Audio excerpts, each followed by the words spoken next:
This is the Black & Decker 7-amp corded drill, 900 RPMs. Has forward and reverse on it. I've had this for about 8 years. This thing is just, it's an awesome drill.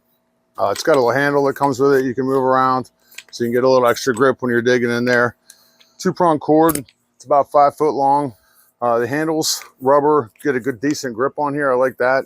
And it's a workhorse. It's got a keyed chuck on here, and this goes up to a 1/2 inch bit, which is pretty good, pretty decent. And they give you the key that comes with it, and the key holders right here on the end. So no problem at all, so you don't lose it. But this thing's a powerhouse. Let me show you how it works. I'm gonna drill through some hard pan in my yard with an auger bit. Hopefully, we'll see what happens. Right now, the end of this hex head is 3/8 inches long, but you can get smaller stuff in there all the way up to a 1/2 inch. That's a bonus. You can use it for everything. Once you start cranking it, it spins. It doesn't have a quick stop on it. Forward and reverse switch right here.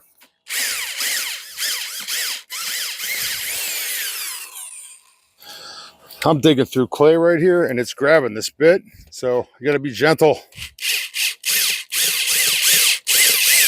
We do a little bit at a time. You hit a rock. There you go. Black & Decker 7-amp Howard corded drill. It's perfect for around the house if you're doing larger projects, and obviously great for a job site or something like that. But I like it. I've had it for 8 years. Still works great, still holding up. There you go.